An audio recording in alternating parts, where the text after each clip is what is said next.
Radio Pays, nous sommes depuis Apatou avec le maire Moïse Aïdouine. Une nouvelle réunion, un an après le blocage de la route qui mène entre Saint-Laurent et Apatou, et une situation toujours problématique. Êtes-vous satisfait, Moïse Aïdouine, de ce que vous avez entendu des réponses de la collectivité territoriale? Écoutez, bonjour à toute la Guyane, hein. C'est comme l'année dernière, nous sommes dans l'attente. Vous savez, maintenant, je me méfie puisque je ne veux pas trop m'avancer. Donc là, être satisfait, je dirais oui, entre parenthèses. Mais maintenant, j'attends de voir ce que nous a promis M. Saint-Oris aujourd'hui sera réalisé cette semaine.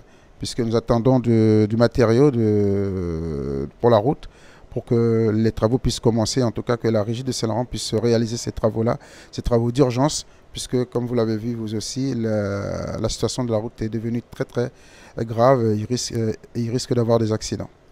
C'est quelle partie là qui va être réparée en urgence? Mais écoutez, là, moi je leur ai dit d'identifier justement les portions qui sont très dégradées. Surtout, il y a une zone qui est très dégradée, c'est entre la bretelle de Pimpin et la crique Serpent. Donc cette zone-là est vraiment, vraiment très dégradée. Et s'il y a des interventions à faire en urgence, je crois qu'il faut qu'ils s'attaquent d'abord dans cette zone-là. On a entendu quand même beaucoup de choses qui avaient déjà été dites l'an dernier. Quelles ont été les explications sur ce qui avait été promis et qui n'a pas été fait? Donc, le premier point bloquant, c'est tout ce qui est matériaux de voirie. C'est ce qui nous appelle la grave, la GNT. Donc, apparemment, la Guyane était en rupture, en pénurie de ces matériaux-là. Donc, là, c'est la première explication du fait que la route ils n'ont pas pu respecter les délais. La deuxième explication, eh bien, c'est la lourdeur administrative, hein, puisque l'année dernière, ils étaient partis sur bonne commande pour les 6 km.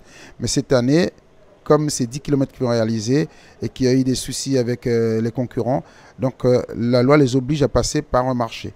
Donc, marché veut dire envoyer la publication, attendre que les entreprises répondent, mais il y a un délai à respecter.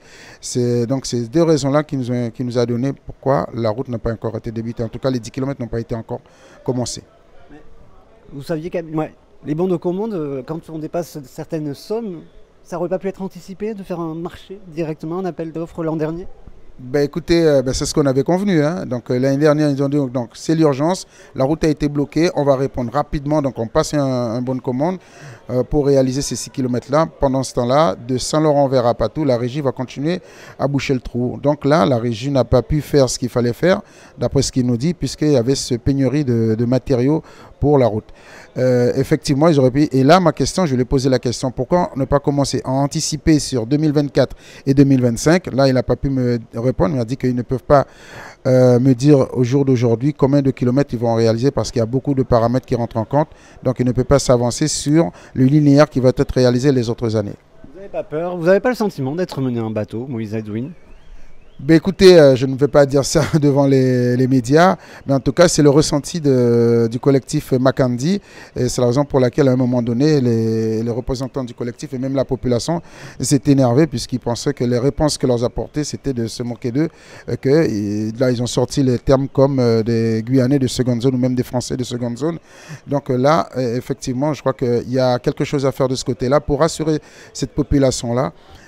Qu'ils n'ont pas d'inquiétude à se faire puisqu'ils ont l'impression d'être dupés, qu'on ne les prenne pas au sérieux, d'où cette menace, encore une fois, de bloquer la route si cette semaine il ne voit rien de concret qui est fait. Et vous faites le lien, comment vous vous positionnez entre finalement une population qui est en colère et une collectivité qui tarde à effectuer les travaux?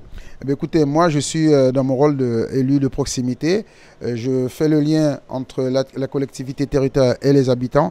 Mais à un moment donné, vous savez, vous aurez avoir la plus bonne volonté du monde si en face la population ne voit pas ce qu'on leur a promis, que vous les voyez tous les jours, ils vont plus vous suivre, ils ne vont plus vous écouter. Donc en tout cas, j'espère que la CTG ne va pas va le prendre au sérieux. Et vu l'urgence de la route et vu la gravité de la situation, on va les prendre au sérieux et que nous allons trouver une solution rapidement. Moi, je le dis à M. Saint-Oris, et même s'il n'y a pas de matériaux de construction, de voirie, pour réaliser voirie, de trouver des solutions intermédiaires, ne serait-ce que des gravats de chantier, pour boucher les trous. Surtout, ce sont les trous qui sont très, très dangereux à boucher, puisqu'il y a des trous qui font quasiment 30 à 40 cm de profondeur et qui risquent d'avoir des accidents ou même dégrader les véhicules des usagers. Merci beaucoup, Moïse Edwin. Merci à vous.